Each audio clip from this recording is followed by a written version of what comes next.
ఈ జరుగుతున్న పరిణామాలపై మీరే మాట్లాడతారు? అందరికీ నమస్కారం. 24/7 న్యూస్ ప్రేక్షకులకు, నాతో డిబేట్లో పాల్గొంటున్న పెద్దలకు నమస్కారం. వాస్తవానికి మీరు తీసుకున్న ఇష్యూ అది బీజేపీ అంతర్గత ఇష్యూ. ఎవరిని ప్రెసిడెంట్ పెట్టాలి, ఎవరిని అది చేయాలి, ఎవరిని పెడితే పార్టీ బాగుపడుతుంది అనేది వాళ్ళ అంతర్గత విషయం. కానీ ఒక పార్టీ, ఒక ఉద్యమకారుడిగా, ఒక పార్టీ ప్రతినిధిగా తెలంగాణ రాష్ట్రంలో తెలంగాణ వాది అయి తెలంగాణ కోసం గొంతెత్తి చాటేవాళ్ళు, తెలంగాణ హక్కుల్ని కాపాడేవాళ్ళు, తెలంగాణ రాష్ట్రం కోసం ఆ కేంద్రంలో ఉన్న అధికారుల నుంచి అక్కడ ఉన్న మంత్రుల దగ్గర నుంచి, అక్కడ ఉన్న పిఎం దగ్గర నుంచి నిధులు తీసుకొచ్చే కెపాసిటీ వాళ్ళు ఉంటే ఈ తెలంగాణ రాష్ట్రానికి లాభం. మేము ఒక తెలంగాణ వాదులుగా మేము పార్టీల గురించి చెప్పడం లేదు. ఎవరైనా ఆ శక్తి ఉన్న వాళ్ళు, చెప్పులు మోసేటోళ్ళు వద్దండి ఈ రాష్ట్రానికి. ఎవరైనా చెప్పులు మోసేటోళ్ళు నేను తీసుకొచ్చి ఈ రాష్ట్రాన్ని అధోగతి పాలు చేయాలనే వాళ్ళు ఉంటే వాళ్ళ పార్టీ మొత్తం ఆగమైపోతుంది. నాకు తెలిసినంత వరకు బీజేపీ అది బతికి బట్టగట్టి మళ్ళీ ఏదో మొత్తం ఈ రాష్ట్రానికి అధికారం వస్తుంది అనేది అది భ్రమ. ఎందుకంటే ఈ రాష్ట్రంలో బీజేపీ ఎదగదు. మొన్ననంటే వాళ్ళిద్దరూ కాంగ్రెస్ బీజేపీ ఒక్కటై ఇద్దరు ఒకరికొకరు పంచుకొని బీఆర్ఎస్ పార్టీని తక్కువ చేసేయాలని ఒక చీకటి ఒప్పందంతో జరిగిన ఎన్నికలు. ఇప్పుడు అలా జరిగాయి. ప్రజలు కూడా చాలా వాళ్ళకు కూడా ఒక తెలివి వచ్చింది, ఎంత నష్టపోయినరో అర్థమైంది. కాబట్టి ఈ రాష్ట్రానికి వాళ్ళ పార్టీ తరపు నుండి వాళ్ళు పెంచుకోవాలని అనుకుంటే ఒక మంచి వ్యక్తులు పెట్టాలనేదే పెడితే బాగుంటుందని మాకు కూడా. ఇప్పుడు ఆ రోజు తెలంగాణ ఆత్మగౌరవాన్ని కించపరుస్తూ మోడీ గారు చేసిన వ్యాఖ్యలు, తల్లిని చంపి బిడ్డను బతికిచ్చారనే మాటలు తెలంగాణ ఆత్మగౌరవాన్ని కించపరిచాయి. అందుకే కదా కేసీఆర్ గారు కనీసం మోడీ గారు వస్తే పోంది. అందుకే అలాంటి వ్యాఖ్యలు చేసినప్పుడు ఆ పార్టీలో ఉన్న తెలంగాణ వాదులు గొంతెత్తి మాట్లాడాల్సిన వాళ్ళు ఎవరు కూడా నోరు మూసుకొని ఉన్నారు. తెలంగాణ వాది ఉంటే తెలంగాణ రాష్ట్రానికి లాభం జరుగుతుంది. అది ఏ పార్టీలైనా తెలంగాణ వాది. ఇప్పుడు రాష్ట్రానికి ముఖ్యమంత్రి రేవంత్ రెడ్డి ఉన్నాడు. తెలంగాణ రాష్ట్రం రావడమే ఇష్టం లేని వారు కాబట్టి తెలంగాణకి అరిష్టం జరుగుతుంది, ప్రతి దాంట్లో అన్యాయం జరుగుతుంది. తెలంగాణ వాది అయి ఉంటే ఎక్కడ ఉన్నా ఆ తెలంగాణ మనోభావాలు, తెలంగాణ సంస్కృతి, తెలంగాణ సాంప్రదాయాలు, తెలంగాణ అభివృద్ధి, తెలంగాణకు ఇది రావాలి అనే ఒక ఆకాంక్ష ఉంటుంది. కాబట్టి అలాంటి వాళ్ళు ఏ పార్టీకైనా అధ్యక్షులు కావాలి. అలా అయితే ఎందుకంటే మేము ఈ పార్టీ బీఆర్ఎస్ పార్టీ తెలంగాణ రాష్ట్రం కోసం పుట్టిన పార్టీ, తెలంగాణ రాష్ట్రాన్ని తెచ్చిన పార్టీ, తెలంగాణ అభివృద్ధి ధ్యేయంగా మా ప్రతి అడుగు ప్రతి మాట తెలంగాణ ప్రజల అభివృద్ధి కోసమే ఉంటుంది, తెలంగాణ రాష్ట్ర అభివృద్ధి కోసమే ఉంటుంది తప్ప వేరే ఉద్దేశం. కాబట్టి వాళ్ళు అంతర్గత వ్యవహారం, వాళ్ళు మంచి వాళ్ళు పెడుతున్నారు, పెరుగుతారు, లేకపోతే ఆగమైపోతారు. అంటే ఇప్పుడు చాలా మంది ఈ మా పార్టీ నుంచి పోయిన వాళ్ళే ఉన్నారు, తెలంగాణ వాదులు ఉన్నారు. తెలంగాణ కోసం ఎందుకు రఘునందన్ రావు గారు కూడా మా పార్టీ నుంచి పోయిన వ్యక్తే, గొప్పగా ఉన్న వ్యక్తే. ఈటల రాజేందర్ గారు కూడా ఒక మంత్రిగా మా దగ్గర చేసిన వ్యక్తే. చాలా మంది అక్కడ ఉన్న వాళ్ళు చాలా మంది తెలంగాణ వాదులు ఉన్నారు. అలా అని వేరే వాళ్ళు మంచోళ్ళు గారు, వేరే వాళ్ళు చెట్టూరు గారు కాదు. కానీ తెలంగాణ ఆకాంక్షల్ని, తెలంగాణ అభివృద్ధిని, అక్కడి నుండి నిధులు తెచ్చే కెపాసిటీ ఉండాలి.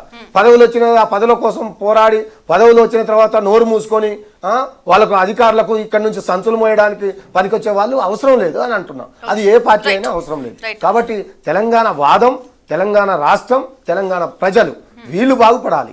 వీళ్ళ కోసమే ఎవరైనా పనిచేయాలి. ఎందుకంటే వీళ్ళు కేంద్ర పార్టీలు, ఇది స్థానిక పార్టీలు కావు. కాబట్టి కేంద్రంలో పార్టీ నాయకత్వంలో ఉన్న వాళ్ళు తెలంగాణ అభివృద్ధి కోసం పనిచేసే వాళ్ళు, నిక్కచ్చిగా తెలంగాణ అభివృద్ధి కోసం పోరాడే వాళ్ళు ఉంటే ఈ రాష్ట్రానికి మంచి జరుగుతుంది, వాళ్ళకు కూడా ఆ పార్టీ పెరుగుతుంది, లేకపోతే ఆగమైపోతుంది. శ్యాముల్ కార్తిక్ గారు, తెలంగాణ వాది కాదు రేవంత్ రెడ్డి, ఆయన సీఎం అయ్యారు ఆయన అంటున్నారు. ఇప్పుడు బీజేపీ రాష్ట్ర అధ్యక్ష పదవి గురించి చాలా అనాలిసిస్లు, చాలా న్యూస్లు చూస్తున్నారు. సో దీని గురించి ఏం మాట్లాడతారు మీరు? మేడం, ముఖ్యమంత్రి రేవంత్ రెడ్డి గారు తెలంగాణ వాది కాదు అనడమే అసందర్భమైనటువంటి వాదన. తప్పించుకోవడానికి రేవంత్ రెడ్డి గారు చేస్తున్నటువంటి కార్యక్రమాలను దాన్ని తట్టుకోలేక, చూసి ఓర్వలేక, పరిపాలన అంటే ఇలా చేయాలి, 10 సంవత్సరాలు మనం చేసింది పరిపాలన కాదు, మనం చేసింది దౌర్జన్యం అన్నది ప్రజలకు అర్థమైపోతున్నప్పుడు ఎత్తుకోవాల్సిన పదం ఏంటి అంటే రేవంత్ రెడ్డి గారు తెలంగాణ వాది కాదు అని. ఎందుకు కాదు మేడం తెలంగాణ వాది? ఈ ఈ తెలంగాణ రాష్ట్రం ఎందుకు కావాలో శాసనసభలో దాదాపు 52 నిమిషాల 47 సెకండ్లు నిటారుగా నిలబడి రెండు పార్టీలు, ఒక జాతీయ పార్టీ, ఒక ప్రధాన ప్రతిపక్ష పార్టీ అయినటువంటి చంద్రబాబు నాయుడు గారు ఇటుపక్క అటుపక్క అధికార పార్టీ అయినటువంటి అప్పటి కాంగ్రెస్ పార్టీ, వాటి మధ్యలో నిలబడి 52 నిమిషాల 47 సెకండ్లు ఎందుకు తెలంగాణ రాష్ట్రం అవసరమో చెప్పిన ఆయన ఎందుకు తెలంగాణ వాది కాకుండా పోతాడు? తెలంగాణ వాది అంటే ఏం చేయాలి మేడం? మీలాగో రాజీనామా చేసి బై ఎలక్షన్ అని కలెక్షన్కి పోతే తెలంగాణ వాదులు అవుతారా? నేనేమంటున్నా అంటే రేవంత్ రెడ్డి గారు తెలంగాణ వాది కాదు అనడం సమంజసం కాదు అని చెప్పడానికి మాత్రమే ఆ మాట మీరు అంటే క్వశ్చన్లో భాగంగానే ఆన్సర్ చెప్పిన విషయానికి వస్తే తెలంగాణ రాష్ట్రంలో ఉన్నటువంటి బీజేపీ పార్టీకి అధ్యక్షుడిని ఎవరు చేయాలనేది అది వాళ్ళ అంతర్గతమైనటువంటి విషయం. అయితే ఈ పార్టీలో ఎవరిని అధ్యక్షుడిని చేయాలంటే ఆ పార్టీ ఓవరాల్గా ఉన్నాయో 4-5 మంది. ఆ 4-5 పేర్లే చెప్తారు. మీరు ఎన్ని సంవత్సరాలు అడిగినా ఆ 4-5 పేర్లే వస్తాయి. తెలంగాణ రాష్ట్రంలో అధికారం లేకుండా ఈ రాష్ట్రంలో అంటే శాసనసభలో ఇప్పటికీ ఆయనకు వీళ్ళు కోరుకుంటున్న ఆయనకు శాసనసభలో ఇప్పటికైతే ప్రస్తుతం ప్రాతినిధ్యం లేదు. వారు ఎంపీగా ఉన్నారు. ఈ రాష్ట్రంలో అధికారం లేదు. ఏమీ లేకుండానే ఈరోజు రియల్టర్ల చెంపలు చెల్ల వాయిస్తున్నారు. అంటే రేపు పొద్దున ఒకవేళ వారికి అధ్యక్ష పదవి వస్తే రియల్టర్లను బతకనిస్తారా మేడం ఈ రాష్ట్రంలో? ఈ క్వశ్చన్ చాలా మంది ఇప్పుడు రేవంత్ 100% ఎందుకు అడుగుతారు రేవంత్ రెడ్డి గారిని? రేవంత్ రెడ్డి గారు చేసిన తప్పేముంది ఇందులో? రియల్ ఎస్టేటే చచ్చిపోయింది అంటారు. లేదు మేడం, రేవంత్ రెడ్డి గారు వచ్చిన తర్వాత 27% రియల్ ఎస్టేట్ పుంజుకుంది. అయితే ఇందులో భాగంగా భూముల ధరలు కానీ లేకపోతే ఆల్రెడీ కట్టిన బిల్డింగ్స్ కానీ వీటి యొక్క ధరలు ఈరోజు ఆకాశాన్ని అంటినటువంటి సందర్భం నుంచి ఈరోజు నేలకు వస్తున్నాయి. సాక్షాత్తు ప్రభుత్వమే కోకాపేట్ లాంటి ఏరియాలలో 100 కోట్లకు ప్రభుత్వం అమ్ముకుంటే సామాన్యుడు గజం జా కొనలేని పరిస్థితుల నుంచి ఈరోజు రియల్టర్లు తర్వాత ఇట్లాంటి సంస్థలు ఆఫర్లు డిస్కౌంట్లు ఇచ్చి ఆ యొక్క రేట్ని కిందికి తీసుకొస్తున్నారు. అట్లాంటప్పుడు ఎందుకు మేము చేసిన తప్పేముంది? ఈరోజు మేము ఎక్కడ కూడా ఏ రియల్టర్ని కూడా చేసుకోలే, ఏ రియల్టర్ని కూడా మేము కొట్టలేదు. అట్లాంటి పరిస్థితులు ఆ రియల్టర్ ఏవైతే చేశారో చాలా అన్యాయాలు చేశారని అక్కడ ప్రజలు వాపోయారు కాబట్టి ఈటలు చేసుకున్నారు. ఇప్పటి వరకు ఈటలకు అలాంటి చరిత్ర కూడా లేదు. ఎందుకు లేదు మేడం? ఎందుకు లేదు? ఆయనకున్న చరిత్రనే అది కదా. 100 తప్పులు చేసి ఉండొచ్చు మేడం, ఆయన నిటారున నరికేసి ఉండొచ్చు, కానీ కొట్టడానికి మీకు హక్కు లేదు. మీరు పోలీస్ స్టేషన్లో కేసు పెట్టండి, న్యాయస్థానానికి పంపించండి. అంతేగాని చట్టాన్ని మీ చేతుల్లోకి తీసుకొని మీరే కొడితే, ఒక ఎంపీగా బాధ్యత గలటువంటి వ్యక్తిగా మీరే కొడితే మీ అనుకున్నటువంటి అనుచరులు ఎట్లా కొడతారు మేడం? కాబట్టి అట్లాంటి ఆవేశపడినటువంటి వ్యక్తులు ఈ రాష్ట్రంలో ఈ రాష్ట్రాన్ని ఏ పార్టీని కూడా ముందుకు తీసుకెళ్ళడానికి రాజకీయాల పని.